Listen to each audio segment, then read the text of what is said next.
நடிகை விஜயலட்சுமிக்கு ஆதரவாக போராட்டம் நடத்தப்படும் என்று தமிழர் முன்னேற்றப்படை தலைவர் வீரலட்சுமி வீடியோ வெளியிட்டிருக்கிறார். சீமானால் விஜயலட்சுமி தனது கர்ப்பப்பையை இழக்கும் நிலைக்கு சென்றிருப்பதாக அவர் குற்றம் சாட்டியிருக்கிறார். நடிகை விஜயலட்சுமி அக்கா அவர்கள் என்னை தொடர்பு கொண்டு பேசினாங்க. நான் பேசுனதுக்கெல்லாம் வருத்தம் தெரிவிக்கிறேங்கம்மா. இந்த விவகாரத்தில் கண்டிப்பாக நம்ம 2 பேரும் ஒன்றா சேர்ந்து இதில் எனக்கான நீதியை எனக்கு நீங்கள் பெற்றுக் கொடுக்கணும்னு என்கிட்ட பேசினாங்க. சீமான் அவர்களால் நடிகை விஜயலட்சுமி அவர்களுக்கு 7 முறை கருக்கலைப்பு செய்யப்பட்டதுனால அவங்களுடைய கர்ப்பப்பையை இன்றைக்கி மருத்துவர் எடுக்க சொல்லியிருக்காங்க. ஏன்னா கர்ப்பப்பையை அதிக அளவு இன்ஃபெக்ஷன் ஆகி பாதிப்பு ஏற்பட்டு இப்போ அவங்க 2 மாதத்துக்கு முன்னாடி கூட அவங்க மருத்துவமனையில் அனுமதிக்கப்பட்டு மருத்துவருடைய ஆலோசனை கேட்டிருக்காங்க. அதை என்கிட்ட சொன்னாங்க நேற்று.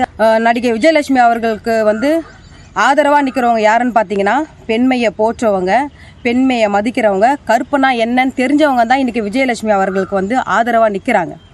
இது 3மே என்னன்னு தெரியாதவங்க தான் இன்றைக்கி சீமான் பின்னாடி நிற்கிறாங்க. அந்த நீதி விரைவாக கிடைக்கிறதுக்கு எமது தமிழர் முன்னேற்றப்படை சார்பாக நாங்கள் விஜயலட்சுமி அவர்களுக்காக சென்னை வள்ளுவர் கோட்டத்தில் நான் உண்ணாவிரதம் இருக்கலாம் நாங்கள் ஏற்பாடு செஞ்சுட்டு இருக்கிறோம். சீமானுக்கு எதிராக நடிகை புகார் அளித்த விவகாரத்தில் திமுகவிற்கு எந்த தொடர்பும் இல்லை என்று சட்டத்துறை அமைச்சர் ரகுபதி விளக்கம் அளித்திருக்கிறார். புதுக்கோட்டையில் செய்தியாளர்களிடம் பேசிய அவர், தங்களுக்கு சீமான் ஒரு பொருட்டே கிடையாது என்றும் திட்டவட்டமாக கூறியிருக்கிறார். அது பல ஆண்டுகளாக நடந்து வருகிற ஒரு வழக்கு. ஏன்னா அந்த அம்மா ஏற்கனவே முதல்ல பல குற்றச்சாட்டுகளை சொல்லி இருக்கிறார்கள். இதை திராவிட முன்னேற்ற கழகம் பேக்கப் பண்ண வேண்டிய அவசியம் கிடையாது.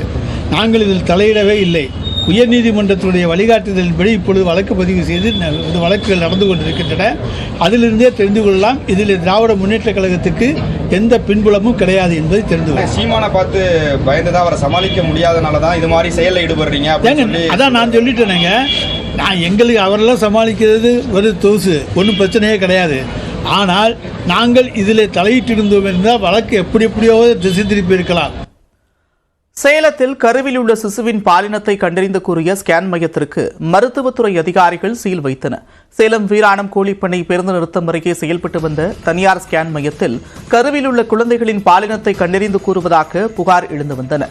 இதனையடுத்து மருத்துவத்துறை அதிகாரிகள் அந்த ஸ்கேன் மையத்தில் ஆய்வு செய்தனர். அப்போது அச்சாங்குட்டப்பட்டி ஆரம்ப சுகாதார நிலைய பெண் மருத்துவர் முத்தமிழ், திடாவூர் ஆரம்ப சுகாதார நிலைய செவிலியர் கலைமணி ஆகிய இருவரும் சேர்ந்து இந்த மையத்தை நடத்தி வந்ததும் கர்ப்பிணிகளுக்கு கருவில் உள்ள குழந்தை ஆனா பெண்ணா என்று கண்டறிந்து கூறியதும் தெரிய வந்திருக்கிறது.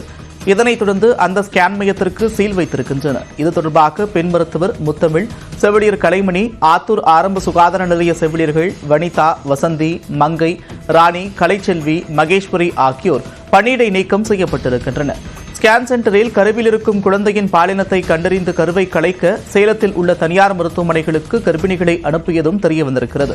அதன் அடிப்படையில் சேலம் டவுன், மேட்டுத்தெரு, பொன்னம்பேட்டை ஆகிய பகுதிகளில் உள்ள 2 தனியார் மருத்துவமனைகளுக்கும் சீல் வைக்கவும், உரிமம் பெறாமல் இயங்கிய பெரியபுதூரில் உள்ள ஸ்கேன் மையத்தை மூடவும் அதிகாரிகள் உத்தரவிட்டிருக்கின்றனர்.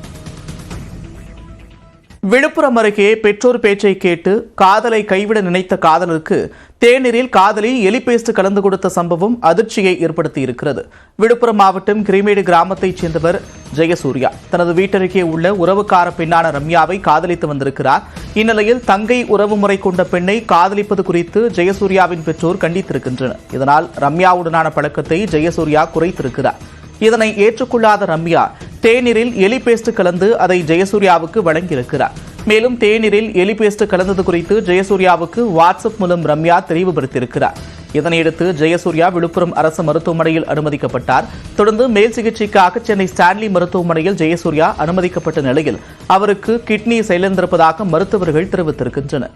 தற்கொலைக்கு முயன்றதாக கூறி ஜெயசூர்யா மருத்துவமனையில் அனுமதிக்கப்பட்ட நிலையில் ரம்யா உடனான வாட்ஸ்அப் உரையாடல் மூலம் உண்மையை கண்டறிந்த ஜெயசூர்யாவின் பெற்றோர் போலீசில் புகார் அளித்திருக்கின்றனர். இதுகுறித்து வழக்கு பதிவு செய்த போலீசார் குடும்பத்துடன் தலைமறைவான ரம்யாவை தேடி வருகின்றனர்.